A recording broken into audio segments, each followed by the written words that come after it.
Le parcours de Jacob est une histoire captivante de foi, de ruse et de rédemption qui a traversé les siècles. Dans un contexte où l'ingéniosité triomphe souvent de l'intégrité, la vie de Jacob révèle des aspects profonds de la nature humaine et des desseins divins.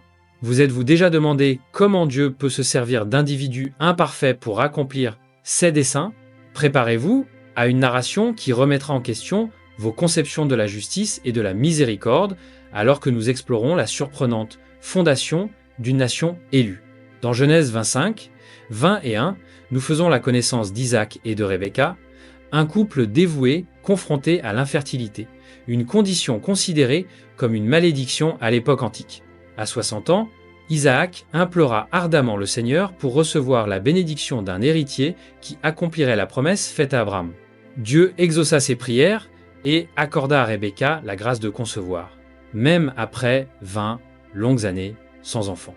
Cette période d'attente douloureuse renforça la foi du couple et prépara le terrain pour la naissance des jumeaux Jacob et Ésaü. Même avant leur naissance, Dieu révéla à Rebecca que 2 nations habiteraient son ventre, destinées à se succéder et à se servir l'une l'autre. Ésaü, le premier-né, naquit rouge et poilu, des caractéristiques annonciatrices de son tempérament vigoureux et impulsif. Peu après, Jacob fit son entrée en vie, agrippant le talon d'Ésaü, symbole de sa ruse et de sa détermination. En grandissant, les différences entre les frères devinrent de plus en plus évidentes. Ésaü devint un chasseur habile et fut fortement apprécié par Isaac, tandis que Jacob préférait la quiétude du foyer, gagnant ainsi l'affection de Rebecca. Ce favoritisme parental sema les graines de futurs conflits. Dans un moment de grande faim, Ésaü, épuisé, céda son droit d'aînesse à Jacob pour un simple plat de lentilles. Cet acte révéla l'impulsivité d'Ésaü et l'astuce de Jacob, posant les bases des événements qui allaient marquer leur vie et celle des générations futures. Cet échange, le droit d'aînesse contre un repas, devint un symbole fort de l'imprudence d'Ésaü et de l'opportunité saisie par Jacob, reflétant les dynamiques familiales complexes et les interventions divines dans l'histoire. Isaac, déjà 60 ans et presque aveugle, ressentit l'urgence de bénir son premier-né avant de quitter ce monde. Il appela Ésaü et lui dit « Mon fils ». Ésaü répondit aussitôt « Oui, père ». Conscient de la fin qui approchait, Isaac lui ordonna « Prends tes armes, ton arc et ta fronde, et va dans les champs chasser pour moi. Prépare le repas que j'aime, et apporte-le-moi, afin que je te bénisse avant de mourir. » La vieillesse avancée d'Isaac ajoutait à la situation un sentiment de vulnérabilité et d'urgence.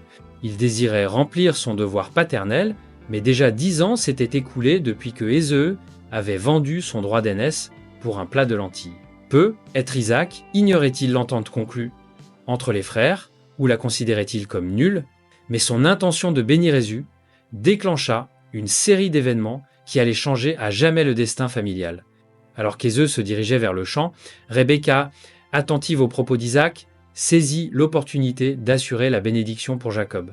Elle s'approcha de son fils et lui dit « J'ai entendu ton père dire que ton frère Ésaü devait aller chercher le gibier et préparer le repas pour qu'il te bénisse avant de mourir. » Puis, Rebecca ordonna à Jacob « Va vers les troupeaux, choisis 2 chèvres de qualité afin que je puisse préparer le repas préféré de ton père.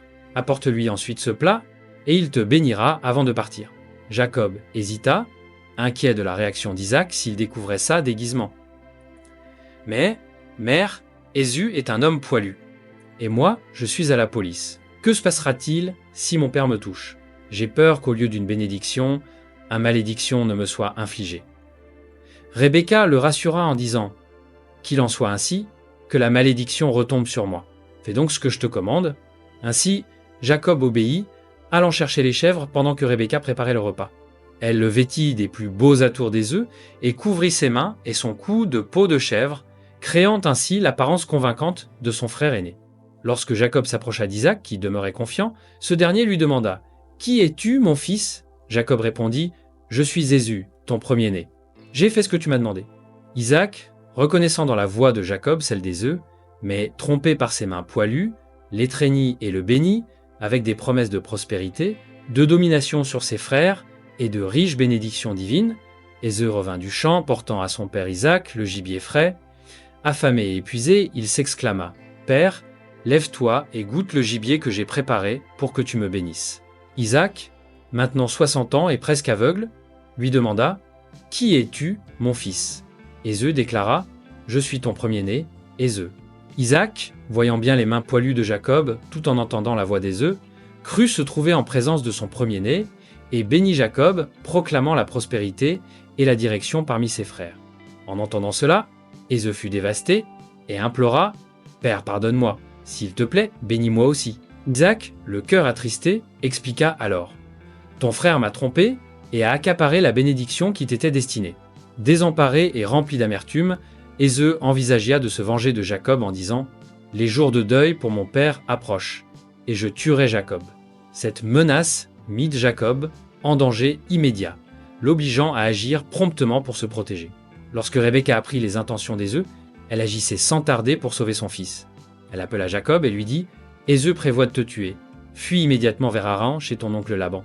Reste y jusqu'à ce que la colère de ton frère se calme, et ensuite nous pourrons rentrer. » Rebecca craignait tant pour la vie de Jacob que pour les conséquences qu'Éseu pourrait subir s'il venait à frapper son frère. Jacob prit alors le chemin de Haran, entamant ainsi un nouveau chapitre de sa vie. En chemin, Isaac bénit de nouveau Jacob, cette fois en connaissance des circonstances. Ne prends pas de femme parmi les Cananéennes. Va plutôt en Padan-Aram, chez ton oncle Laban, et prends-toi pour épouse l'une de ses filles. Que Dieu te bénisse et multiplie ta postérité, conformément à la promesse faite à Abraham. Que toi et ta descendance possédiez le pays que Dieu a donné à Abraham. » Ainsi, Jacob quitta Beer-Shéba pour se rendre à Haran, emportant avec lui les bénédictions et les consignes de son père. Son voyage ne fut pas seulement une évasion physique, mais le début d'une transformation spirituelle qui le préparait à devenir Israël, le patriarche des 12 tribus. Se retrouvant seul pour la première fois, fuyant son foyer et passant la nuit à la belle étoile, ne disposant que d'un rocher pour oreiller, Jacob vécut un moment de vulnérabilité durant lequel Dieu choisit de se révéler exceptionnellement. Au cours de cette nuit solitaire, Jacob fit un rêve mémorable. Il vit une échelle s'élevant de la terre jusqu'au ciel sur laquelle montaient et descendaient les anges de Dieu. Au sommet de l'échelle, le Seigneur apparut et déclara « Je suis le Seigneur, le Dieu d'Abraham, ton père, et le Dieu d'Isaac. Je te promets de donner à toi et à ta descendance le pays sur lequel tu es couché. Tu seras aussi nombreux que la poussière de la terre te répandant vers l'ouest, l'est, le nord et le sud. Toutes les familles de la terre seront bénies par ton intermédiaire, je serai avec toi partout où tu iras et te ramènerai dans ce pays. Je ne te délaisserai pas tant que j'aurai pas accompli ce que je t'ai promis. » La vision de l'échelle symbolisait la connexion continue entre le ciel et la terre, soulignant la présence constante de Dieu dans la vie de Jacob. Au réveil, Jacob réfléchit à son rêve et reconnut la sacralité de ce lieu. « Certainement, le Seigneur se trouve ici, et je ne le savais pas, pensa-t-il. Avec émerveillement et crainte révérentielle, il s'exclama « Comme cet endroit est grand, ce n'est rien de moins que la maison de Dieu, la porte du ciel. » Le lendemain matin, Jacob prit le rocher qu'il avait utilisé comme oreiller, le dressa en monument, et loin d'huile, donnant au lieu le nom de Béthel, anciennement appelé Luz. Il fit alors un vœu solennel « Si Dieu est avec toi et te garde sur ce chemin, si Dieu me pourvoit en nourriture et en vêtements pour que je puisse retourner sain et sauf au foyer de mon père, alors le Seigneur sera mon Dieu. Ce monument sera la maison de Dieu, et de tout ce que tu me donneras, je t'en remettrai la dîme. » Avec cette promesse, Jacob entama un nouveau chapitre de sa vie, établissant ainsi une relation personnelle et directe avec Dieu. Peu de temps après, à son arrivée à Haran, Jacob trouva un puits où des bergers puisaient de l'eau pour leurs brebis. Il questionna les bergers au sujet de Laban, son oncle, et reçut des réponses favorables. C'est alors qu'il aperçut Rachel, la fille de Laban, gardant les brebis. Séduit par la beauté de Rachel, Jacob s'approcha, déplaça la pierre qui bloquait le puits et proposa son aide pour s'occuper des brebis de son oncle. Ce geste de service témoignait non seulement de sa force physique, mais également de son désir sincère de conquérir le cœur de Rachel, marquant ainsi le début d'une nouvelle alliance familiale et amoureuse.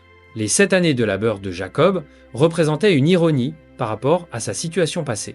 Lui qui avait jadis trompé son père aveugle, il devait maintenant travailler fidèlement pendant 7 ans pour conquérir son aimée Rachel. Le récit de ce mariage par ruse est relaté dans Genèse 29, 1, 20, 5. Jacob déclara à Laban « Remets-moi ma femme, car mon temps est écoulé et je désire être avec elle. » En réponse, Laban, réunit toute la communauté locale et organisa une fête. La nuit venue, il conduisit sa fille Léa vers Jacob, qui l'accueillit et passa la nuit avec elle. Au matin, Jacob comprit qu'il avait été trompé et confronta Laban. « Qu'as-tu fait? N'ai-je pas servi pour Rachel? Pourquoi m'as-tu trompé ?» L'ironie était manifeste. Jacob, qui avait jadis dupé son père aveugle, se trouvait maintenant victime d'un stratagème dans l'obscurité de sa nuit de noces. Sa question « Pourquoi m'as-tu trompé ?» résonnait comme celle qu'Éseu avait pu poser bien des années auparavant. Laban se justifia en disant « Il n'est pas coutume de donner la fille cadette avant la fille aînée. Achève la semaine de noces avec cette fille, et ensuite je te donnerai l'autre, contre 7 années de labeur supplémentaires. » Jacob acquiesça, termina la semaine avec Léa, et, après avoir accompli 7 années supplémentaires, épousa également Rachel. Laban offrit à Rachel sa servante Bilha comme aide.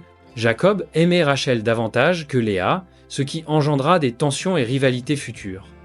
Les enfants de Jacob naquirent au sein de cette compétition, comme le relate Genèse 30, 1-24. Léa donnait naissance à Ruben, Siméon, Lévi et Juda. Rachel, ne pouvant concevoir immédiatement, offrit sa servante Bilha, par laquelle Jacob eut Joseph et Benjamin. Par la suite, Léa enfanta Gad et Azer par Zilpa, et de nouveau Issachar et Zabulon naquirent. Ainsi, la succession de naissances intensifia la rivalité entre les sœurs, chacune cherchant à obtenir la faveur de Jacob par la maternité. Les prénoms des enfants reflétaient souvent les sentiments et les espoirs de leur mère. Les années passées à Haran transformèrent Jacob, passant de jeune homme solitaire à l'homme à la tête d'une grande et complexe famille. Par la tromperie, le travail acharné et les rivalités familiales, Jacob commença à pâtir des conséquences de ses actes passés. Pourtant, malgré tout, la promesse de Dieu de faire de lui une grande nation s'accomplit progressivement. Après de nombreuses années de labeur et de croissance, Jacob souhaita retourner dans sa terre natale. Dans Genèse 30 et 55, il demanda à Laban l'autorisation de partir, exprimant son désir de retrouver sa famille. Laban, reconnaissant les bénédictions que Jacob lui avait apportées, tenta de le retenir, mais finit par consentir. Jacob proposa de ne travailler qu'avec les animaux marqués et tachetés, une stratégie qui, par choix attentif et peu, être grâce à l'intervention divine, engendra une grande prospérité. Cependant, l'hostilité croissante des fils de Laban et l'appel divin au retour précipitèrent la fuite secrète de Jacob lors du tonte des brebis. Pendant cette fuite, Rachel déroba les idoles domestiques de Laban et Jacob l'avait également pressenti. Laban, averti par un rêve divin de ne pas parler en bien ni en mal de Jacob, le poursuivit avec toute sa famille. Ainsi, Jacob quitta Haran, transformé, prêt à affronter de nouveaux défis et à accomplir son destin en tant que patriarche d'une grande nation. Jacob avait dressé sa tente dans la région montagneuse de Galaad lorsqu'il fut rattrapé par Laban, qui campait avec ses proches. Dans un rêve, Dieu avertit Laban, démontrant ainsi sa protection continue sur Jacob, même si les actions de ce dernier pouvaient paraître discutables. Cette confrontation sur le mont de Galaad est relatée dans Genèse 30 et 4. Laban accusa Jacob d'être parti en cachette et d'avoir dérobé ses idoles. Ignorant le vol perpétré par Rachel, Jacob permit à Laban de fouiller tout le camp. Rachel, qui était assise sur les idoles, trompa son père en prétendant être indisposée en raison de ses règles, empêchant ainsi la fouille. Jacob exprima ensuite sa frustration sur le traitement que Laban lui avait infligé au fil des années. « Pendant 20 ans, j'ai été avec toi. Tes brebis et tes chèvres n'ont pas connu d'avortement, et je n'ai mangé aucune viande de bélier qui appartenait à tes troupeaux de la part des bêtes sauvages. J'ai assumé seul toutes les pertes. Tu as exigé de moi un paiement pour tout ce qui m'a été dérobé, de jour comme de nuit. La chaleur du jour m'a brûlé, le froid de la nuit m'a épuisé, et le sommeil m'a fui. J'ai travaillé 20 ans dans ta maison, j'ai servi pendant 14 ans pour tes 2 filles et 6 ans pour tes troupeaux, et tu as changé ma rétribution 10 fois. Sans le Dieu de mon père, le Dieu d'Abraham, et la crainte d'Isaac qui était avec moi, tu m'aurais sans doute renvoyé les mains vides. Mais Dieu a vu ma souffrance et le labeur de mes mains, et la nuit dernière, il t'a réprimandé. » Ce discours passionné révèle le sens de l'injustice ressentie par Jacob et sa conviction quant à l'intervention divine en sa faveur.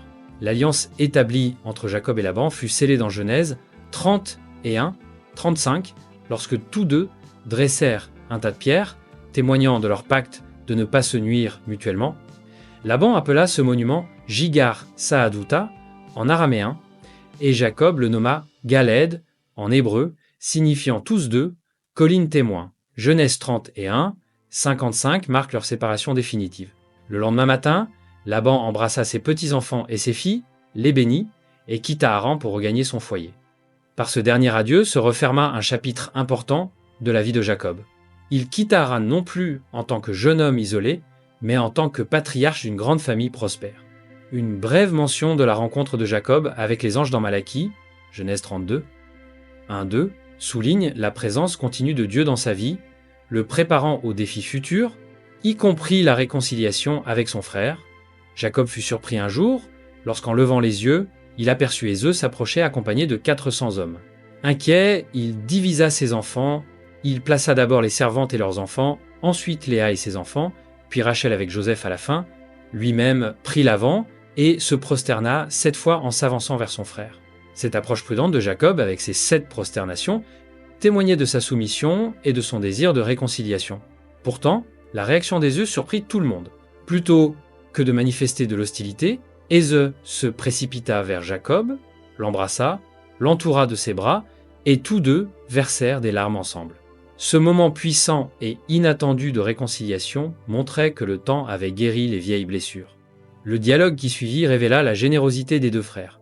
Jacob insista pour qu'Ésau accepte ses présents en disant « S'il te plaît, accepte le cadeau que je t'ai apporté, car Dieu a été généreux envers moi, et j'ai tout ce dont j'ai besoin. » Après cet émouvant moment, les frères se dirent au revoir en toute amitié. Ce même jour, Ésau repartit vers Séhir, tandis que Jacob se dirigeait vers Sukkot, où il installa un lieu pour lui-même et érigea des abris pour son bétail. C'est pourquoi ce lieu prit le nom de Sukkot. L'arrivée de Jacob à Sichem en Canaan se déroula en toute sécurité. Il acheta un terrain pour 100 pièces d'argent au fils de Hamor, père de Sichem, et érigea un autel qu'il appela El Elohi Israël. Toutefois, la paix récemment acquise par Jacob fut troublée par un incident impliquant sa fille Diane. Diane, fille de Léa, sortit pour rendre visite aux femmes du pays, mais Sichem, le fils de Hamor, et le chef local, la repéra, la saisit et la violenta. Sichem, tombé amoureux de Diane, demanda sa main. Mais les fils de Jacob, notamment Siméon et Lévi, agirent avec trahison contre les hommes de Sichem. Ils persuadèrent les habitants de la ville de se faire circoncire comme condition préalable au mariage, et, pendant que les hommes souffraient de la douleur, Siméon et Lévi attaquèrent la ville et tuèrent tous les mâles. Bouleversé et inquiet, Jacob s'exclama « Vous m'avez apporté trop d'ennuis, faisant de moi un homme méprisé parmi les Cananéens et les Péricites de ce pays. Nous sommes si peu nombreux que, s'ils s'unissaient contre moi, ma famille et moi serions anéantis. » À la suite de cet événement traumatisant, Dieu ordonna à Jacob de se rendre à Béthel. Dans Genèse 35, 1-2, Jacob mena sa famille dans un acte de purification spirituelle en leur ordonnant de se défaire des idoles étrangères, de se purifier et de changer de vêtements. Ils montèrent à Béthel où Jacob érigea un autel à Dieu qui répondit à son appel de détresse et resta près de lui partout où il allait. À Béthel, Dieu réaffirma la promesse faite à Jacob et confirma le changement de son nom en Israël.